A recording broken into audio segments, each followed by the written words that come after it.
पाटणा येथील railway electrical shade संदर्भात आंदोलनाची दिशा ठरवण्यासाठी सावित्रीबाई फुले नगर परिषद सभागृहात बैठकीचे आयोजन करण्यात आले होते। बैठकीमध्ये अनेकांनी आपले मत मांडले।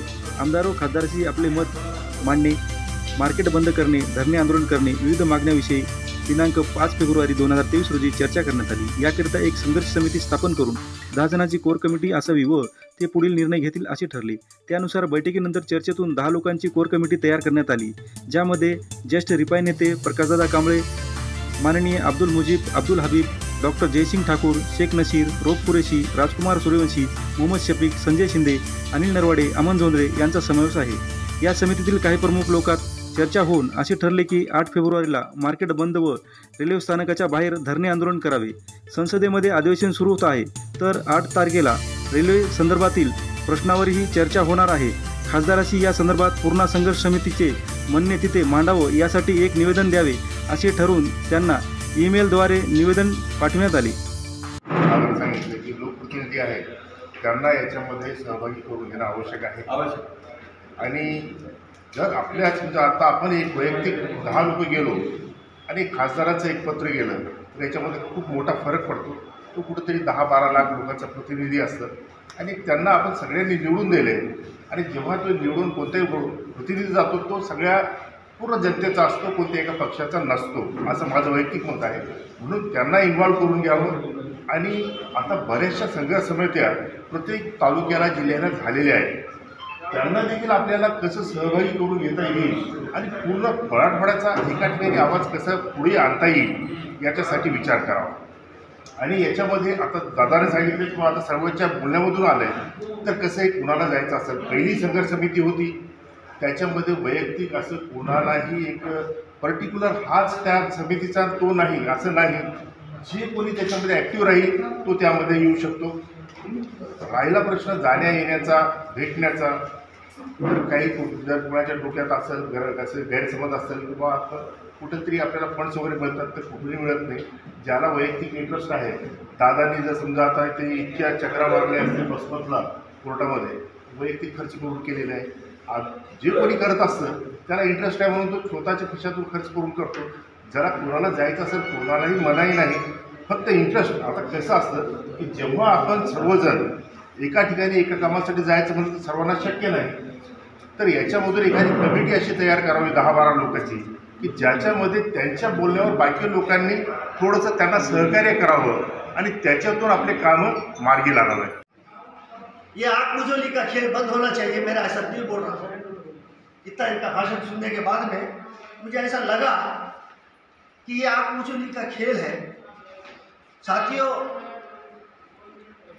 पूर्णा के जो बोर्ड की जो बात है, मैं रेलवे से जुड़ा हुआ हूँ और रेलवे के बारे में अच्छी खासी जानकारी रखता। मेरे फादर, मेरे पिताजी रेलवे के 3 बेस्ट अवार्ड लेने में से एक जाने माने आदमी है और आज भी पेंशन रेलवे की 60,000 रुपये खाते हैं।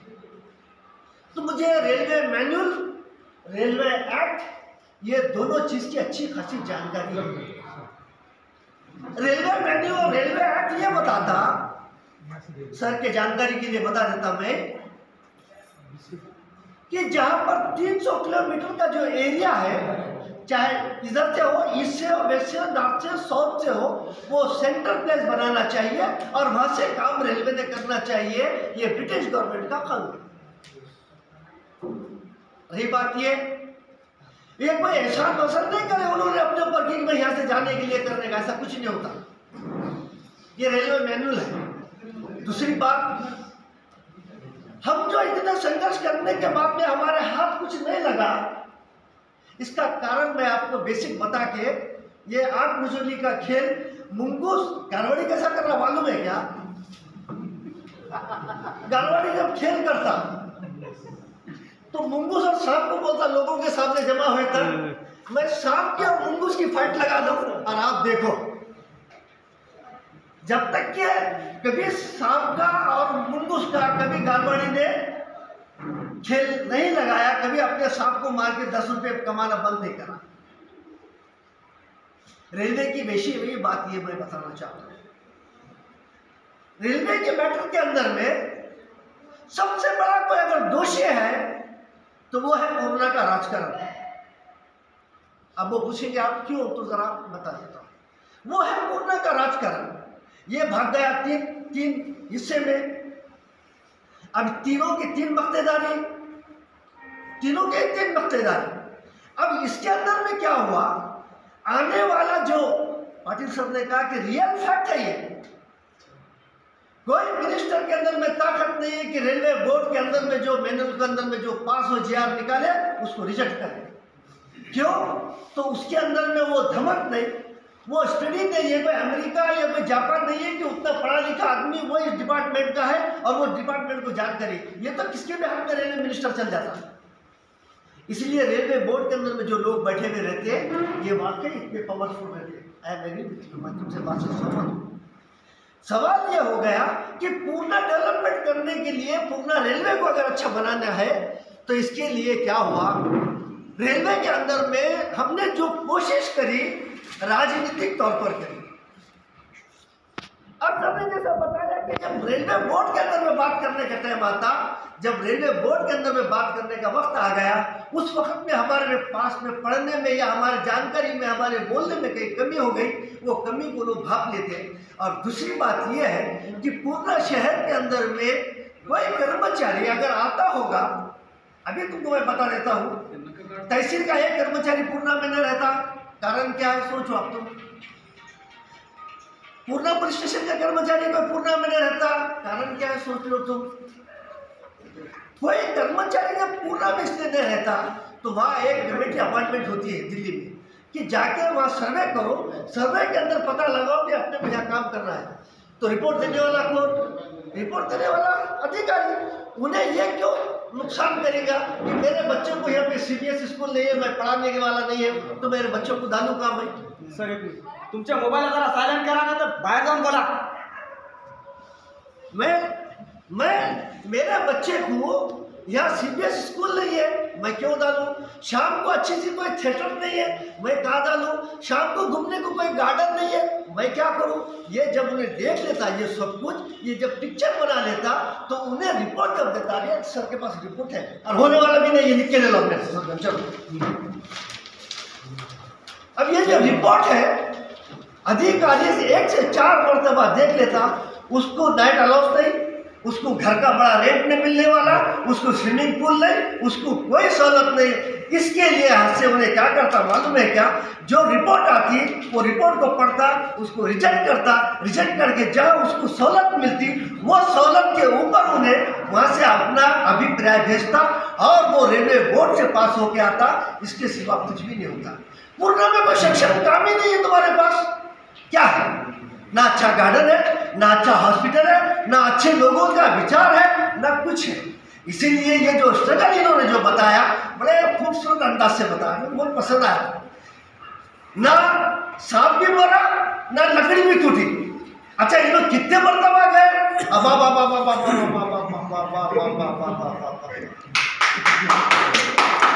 अच्छा किसको लेके गए? किसको लेके गए थे तुम? और किसके पैसे थे? अच्छा तुम अब जाने के बाद में मेरे विरोध में बहुत बोलने वाले हैं, नथिंग विल बी हैपेंड, ऐसा कुछ भी होने वाला नहीं है। क्या? क्यों? तो मैं तुम्हारे वाट से खड़े रहेंगे, तुम मेरे को चुन के देते नहीं, मैं तो मेरे वाट से खड़े रहने वाला हूँ, बातें चुन जाऊंगा नहीं, आपको कोई हरकत नहीं। लेकिन तुम्हारी पॉलिसी जो है इट इज टोटली कोलैप्स। ये तुम्हारी पॉलिसी काम की नहीं। क्या होगा जब अगर झगड़ा करते हक मांगने का अगर आता तो एक तो हक उसे मिलता जिसे छीना जाता या जिसे लिया जाता। ये चीज है। अब यहाँ इतने पैमाने पे लोग बैठे, 1.5 घंटा तुम्हारा स्पीच, 1.25 घंटा इनका स्पीच, बुरा मत मानो, बड़े अच्छे अल्फाज में। कितने? दो प्राइम मिनिस्टर VP सिंह और दूसरा HG देवगौड़ा, मैं इनके साथ में था। जब HG देवगौड़ा जब मेरे प्राइम मिनिस्टर थे तो मैं इनके साथ में था। इनकी मेरे अंदर जाने में चुका होंगे तो भूल गए होंगे, कोई हरकत नहीं, मैं याद दिला रहा हूँ सबको, क्यों तो क्या मेरा भी कुछ ज़्यादा लंबा क्रिएट है, पहले कहा कि इन्होंने क्या उनकी मेरी चकावत हो गई। देवगढ़ा से मैंने पर्सनल पूर्णा टू नांदेड़ तक मैंने भी बात किया। उसके अंदर में कौन कौन? इब्राहिम साहब, HG देवगौड़ा, शरद यादव। मैं ये बोलने से क्या होने वाला है? इसका कुछ रिजल्ट आया? कौन सा संघर्ष तुम्हारा सक्सेस हुआ भाई? इतने बड़े बड़े बातें कर रहे तो बताओ ना। यानी कि तुम ये जितने लोग बैठे इनके भावना से खेल रहे, दूसरा क्या कर रहे? ये मेरे तो खून में नहीं है क्या? मैं वाकई मैं ये बात जो कह रहा हूँ बहुत अफसोस से बहुत अफसोस से कह रहा हूँ कि पूर्णा का हाल ये बना, कुछ लोगों ने पकड़ में रख लिया पूर्णा को। मुझे अल्पसंख्यक का इसका क्या खरा चलेगा, ये इसको कहीं को बुलाओ। और मैंने कहा कि रेलवे के अंदर में सबसे ज्यादा अगर पखर अगर कोई बात अगर रखने वाला अगर एमपी अगर मिला होगा तो सुरेश यादव था, ये मुझे मालूम था, मैंने भी कहा। उसके बाद में दूधगांव के सामने 2 प्रोजेक्ट लाए तो कोई तुमने सत्कार भी नहीं करे यार, कहीं के कर समझिए। तुमने उनको बुला के सत्कार भी करे नहीं, और कभी तुमने लोगों को बुलाया भी नहीं। तुम बोल रहे यहाँ से 1.5 घंटे से कि अच्छा सुरेश प्रभु से लेके तो आज तक। अच्छा दूसरी बात यह कि फिर तुम यह बोल रहे कि कोई पार्टी से मेरा संबंध नहीं। हाउ इट इज पॉसिबल? आप एक पार्टी का प्रतिनिधित्व करते, खुला बोला ना कि मैं इस पार्टी का प्रतिनिधित्व करता हूं और मैं इस पार्टी के साथ में हूं और मेरे को तुम्हारे साथ में काम करने में कोई दो राय नहीं है। नहीं, डबल चारित्र, डबल पॉलिसी, ये क्या है मालूम है कि इंग्लिश में एक कहावत है, half knowledge is dangerous to life. एखाद्या झाडाला फळ असेल आणि दगडानं तोडायचं असेल तर 10 दगड मारावे लागतात, तेव्हा कुठेतरी एखादा दगड लागतो। पण ज्या झाडावर ज्यांना बसवलेले आहे ते सहज जाऊन तोडू शकतात। अशी झाडावर बसलेली माणसं त्यांनाही आपण विचारलं पाहिजे की तुम्ही तिथं आहात, तुम्ही तिथं आहात, सहजरित्या ते तोडू शकता, तुम्ही का तोडत नाही हे त्यांनाही विचारलं पाहिजे। मला असं माझं व्यक्तिगत मत आहे। 10,000 लोक रेल्वे रोकोसाठी आले होते, त्यामध्ये मीही होतो, परंतु पाटील सरही होते, सगळेच होतो आम्ही आपल्यापैकी जे सगळे बहुतांशी असतील ते त्यावेळी का आले, माझा असा समज आहे ते कदाचित खराई असू शकतो आणि खोटाई ठरू शकतो। मला वाटतं त्यावेळी नगरपालिका तोंडावर होत्या आणि लोकांच्या मताची गरज होती आणि येणारे जे काही प्रतिनिधी असतात, मग ते आमदार असो की खासदार असो, ते प्रश्नावरच भांडत असतात आणि आपण जे काही संघर्ष करत होतो तो प्रश्नांसाठीच करत होतो, पूर्णेच्या हिताच्या दृष्टीने करत होतो। आजही जेव्हा आपण संघर्ष करण्याची बाजू जेव्हा आपण मांडतोय, बोलतोय, तर त्याच्या पाठीशी हीच भूमिका आहे की पूर्णेचं डेव्हलपमेंट झालं पाहिजे, पूर्णेचा विकास झाला पाहिजे आणि तो प्रश्न आहे। ह्या प्रश्नाची सोडवणूक करत असताना अधिकाऱ्यांच्या चालबाज्या, त्यानंतर आपली तिथपर्यंतची पोहोच कुठपर्यंत आहे त्यामधला अभाव, प्रशासनामधले आपल्या परिसराबद्दल असणारी जी अनास्था, या सगळ्या गोष्टी पाटील सरांनी सांगितल्या, त्या सत्य आहेत, त्या नाकारता येत नाही। पण आता माझा पिंड वेगळा आहे थोडासा, त्याला मी काय करू शकत नाही।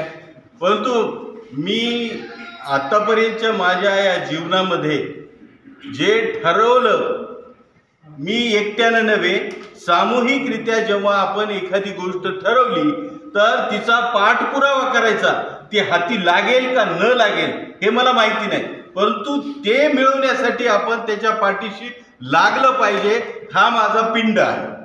तर ह्यासाठी आपण मग आपल्यावर गुन्हे होतील काय, आपल्याला दंडुका खावा लागेल काय, कोर्टामध्ये 9-9, 10-10 वर्ष बसावं लागेल का, याची चिंता जर आपण करत बसलो तर मला असं वाटतं की एक पाऊल सुद्धा आंदोलन पुढे जाऊ शकत नाही। परंतु हे करत असताना आपणच हे करायचं का, हाही मुद्दा आहे। आपणच पूर्णेच्याच लोकांनी करायचं का, आपला आवाज कुठपर्यंत पोहोचू शकेल, ही महत्त्वाचं आहे। मला असं वाटतं की आम्हाला जर खासदार आणि आमदार आम्ही त्यांना जर निवडून दिलेलं असेल तर त्यांना या प्रश्नाची जाण आहे, त्यांनी काय काय पूर्णेसाठी केलेलं आहे, त्यांच्याकडे तो पत्रव्यवहार असेल, त्यांनी केलेले जे काही समजा त्यासाठीचे जे प्रयत्न आहेत ते नक्कीच त्यांच्याकडे आहेत। मी नाही म्हणत की त्यांनी काहीच केलेलं नाही, त्यांनी केलेलं असेल ते त्यांच्याकडे आहेत। मला असं वाटतं की आमचे लोकप्रतिनिधी, आता पहा साधी गोष्ट आहे, एक ओव्हरब्रिज आपण फुटवेअर ब्रिजची मागणी केली, रेल रोको केलं, GM आले, त्यांनी सांगितलं की हे करून देतो. आता 3-4 महिने 6 महिने होत आले, त्यावर काही कुठल्याच प्रकारचं कार्यवाही झाली नाही. म्हणजे पूर्णेमध्ये काही करायचंच नाही अधिकाऱ्यांनी असं ठरवलंय की काय, अशा प्रकारचा समज मला असं वाटतं की असंच काही झालेलं असावं. अधिकाऱ्यांच्या मनामध्ये पूर्णेमध्ये काही करायचंच नाही असं ठरलंय की काय, मला शंका येते. आणि अशा वेळी हे जर होत नसेल तर मग आमच्या प्रतिनिधींनी नक्कीच ह्या अधिकाऱ्यांचे कान पकडण्याइतकी हिंमत दाखवली पाहिजे असं मत आहे. आणि ह्या कान पकडण्याच्या बाबतीमध्ये आम्ही सगळेजण त्यामध्ये असू. आम्ही आमच्या खासदाराच्या पाठीशी बळ देऊ. आम्ही सांगू की साहेब तुम्ही यांना विचारा का होत नाही हे विचारा.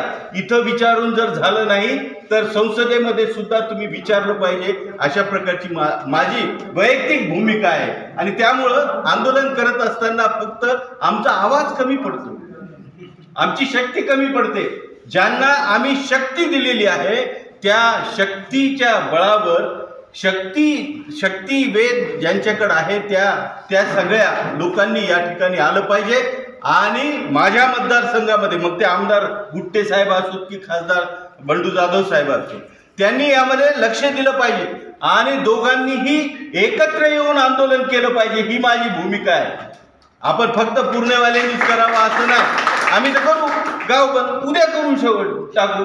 वाघमारे साहेब आणि आम्ही दोघं जण जरी फिरलो समजा की बाबा पूर्णेच्यासाठी आपल्याला हे गाव एक दिवस सगळे व्यवहार बंद ठेवायचे, मला असं वाटतं की कुणीही नकार देणार नाही. सगळेजण म्हणतील की ठीक आहे, गरज पडली तर तेही आपण करू. पण हे करण्यासाठी जे शक्य आहे आपल्याला ते करूच. परंतु हा आपला जो सांगावा आहे तो सांगावा खासदार साहेबांच्या, आमदार साहेबांच्या कानीही गेला पाहिजे. आता बोर्डीकर मॅडमचं एक पत्र मी व्हॉट्सअपवर पाहतो, आमदार साहेबांचंही पत्र मी व्हॉट्सअपवर पाहतो. नुसत्या पत्रांनी होणार आहे का हे? मला प्रश्न पडतो हे वाचल्यानंतर की नुसत्या प्रश्नांनी होणार आहे का? साध्या गोष्टीवर आमचे आमदार आणि अन्य जे बडे माणसं आहेत ते रस्त्यावर उतरतात. कसं होत नाही? एमएससीबीनं जे काही समजा थोड्या बहुत ज्या काही चुका केलेल्या आहेत त्याच्यासाठी अधिकाऱ्यांना बंद करण्याचं काम आमच्या लोकप्रतिनिधींनी केलेलं आहे. मग एका क्षुल्लक गोष्टीसाठी जर आमचे प्रतिनिधी इतकं करू शकतात तर मग रेल्वेचा तर एवढा मोठा प्रश्न आहे की ज्याचा परिणाम आपल्या सगळ्यावर होणार आहे, प्रवाशांवर होणार आहे, व्यापाऱ्यांवर होणार आहे, आमच्या आर्थिक बाबींवर होणार आहे, आमच्या रोजगारावर होणार आहे. मग डोळे झाका हाही प्रश्न मला भेडसावतो. याही बाबतीमध्ये मला असा विचार पडतो की असं काय होतंय. आणि माझं मत आहे, व्यक्तिगत मत आहे की आमचा हा सांगावा खासदार साहेबांच्या, आमदार साहेबांच्या पर्यंत पोहोचला पाहिजे. आणि त्यांनी अन्य ठिकाणी भरपूर ते वेळ देतात, त्यांना जिथं ज्यांना शक्य आहे तिथं ते वेळ देतात. त्यांनी आम्हाला सांगावं की आपण कसं होत नाही, आपण सगळे मिळून करूया असं एकदा त्यांनीही सांगितलं पाहिजे. आणि त्यांनी सांगितल्यानंतर आपण या आंदोलनामध्ये उतरू. मला असं वाटतं की हे बरं राहील. आमच्या पूर्णेमध्ये त्यांचे प्रतिनिधी आहेत, विविध पक्ष संघटनेचे प्रतिनिधी आहेत. मी यांना सकाळी सांगितलं विशाल कदम यांना बोलवा, सांगितलं की बाबा ह्या प्रश्नावर किमान पूर्णेच्या प्रश्नावर आपण सगळ्यांनी संघटितरित्या आमच्या जी काही पक्षाची ही जी काही कापडं आहेत ना ही जरा बाजूला ठेवू आपण आणि पूर्णेच्या दृष्टीनं आपण एकत्र येऊया आणि सकारात्मक लोकशाही मार्गाने आपल्याला जे हक्क प्राप्त आहेत त्या मार्गाने आपण आंदोलन करूया. लगेच इथून काही हलून जातंय आणि पुन्हा ते परत येणारच नाही असं समजण्याचं कारण नाही.